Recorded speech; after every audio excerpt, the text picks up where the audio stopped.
how do you navigate now versus how you navigated in life without a phone? Please excuse the poor lighting. I just finished my workout and it's early, so the sun's not even up here yet. But I was talking to somebody yesterday, and their genetics show that they have a bit of trouble with their neurotransmitters that basically help you be happy and help you maintain happiness. And so we were talking about ways to help their system kind of reset. And this person does have children. And I said, one of the best things that you can do is every month have a weekend where you guys just put the phones down on Friday and don't pick them back up until Monday morning. And if you need to use it for like a call, you can use it for a call, but like shut off the Wi-Fi in your house, don't watch TV, hang out and be a family.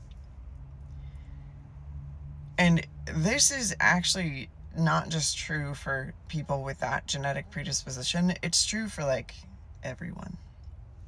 So your body needs dopamine resets because right now there are so many ways for you to reach for dopamine. Some people do it with food, some people do it through this phone, some people do it through coffee, some people do it through alcohol, some people do it with other substances. But one of the easiest ways for you to start resetting is literally once a month.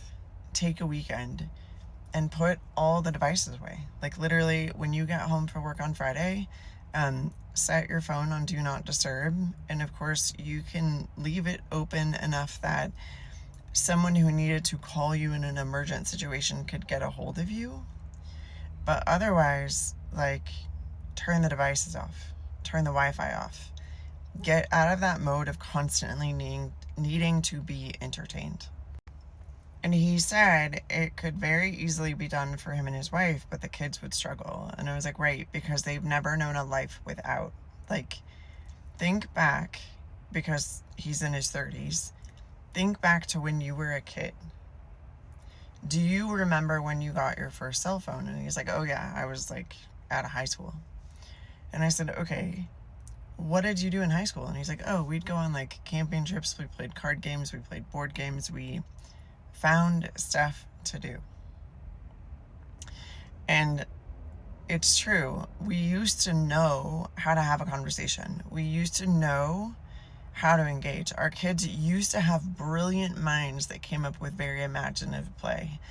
And then we handed them a device where they're constantly able to access something to entertain them and they no longer are capable.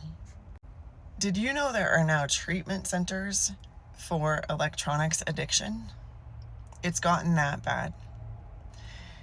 And part of what triggered this post wasn't even that conversation yesterday. It was that I was just listening to the radio and someone mentioned that they had run into a music artist and he was like, oh yeah, let me get that contact information for you. Whips out his phone and it's like an iPhone 4. Super low tech, right?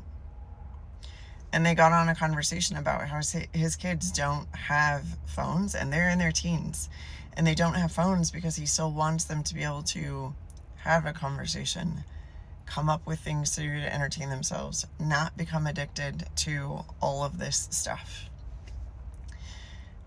And I think it's an important reminder that we are less than 25 years out from everybody having a cell phone. Like, I did not have a cell phone that could connect to the internet until 2008. And there's a lot of days where I just like put my phone on do not disturb and walk away from it. And if you're a content creator and you're using your phone for content creation, you can still do that. But one of the things that I would encourage you to do, one weekend a month, shut it down. Shut it down. Because no one needs to be that involved in your life. And then the other thing I would say is treat it like a business. Like, there are business hours for different things. Your business hours don't need to be 24/7. It's going to burn you out long term, and it will make you less discerning in what you take as jobs as a content creator. We all get to make choices about how much of ourselves we want to give, but if you're constantly being entertained by something on a device, you're still giving of yourself. There's actually research that shows that you're more likely to buy if you're on the screen past like 8 p.m., whether it's television or this phone, and it's worse on the phone, but you're also more likely to purchase things that you don't actually need and waste money. There's significant research on the amount of blue light exposure and the time of day and how it's affecting your sleep. And there's research that proves that your sleep is the number one thing you can do to improve all of your health. If you are someone who's struggling with addiction to electronic devices, I would highly recommend that you start reaching out to services that can help you, and really start spending even 12 hours of time. Like, start something small, right? I'm going to set my phone down at 6 p.m. and I'm not going to pick it back up until 6 a.m. And that part should be easy, right? Because you should be sleeping for at least 8 hours of that. So you're really only without your device for 4 hours.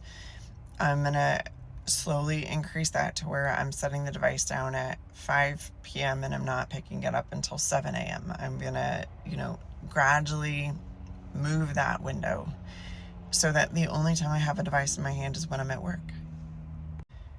And if you don't think you have a problem, consider the last time you were sitting in a room with people or at a dinner with people and the phone buzzed and you thought, I need to check that, and it was so distracting that you couldn't follow the conversation without looking at it.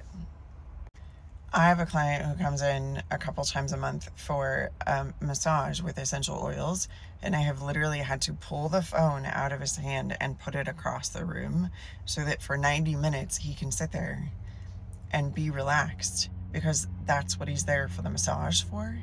It's not to be stressed out and keep working. And some people would say that that's just ADD or ADHD. It's not.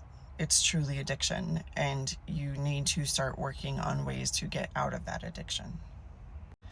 If you found value in this, or you think that somebody you know needs help, if you hit the share button and you make a comment, I'd really appreciate it. Have a great day.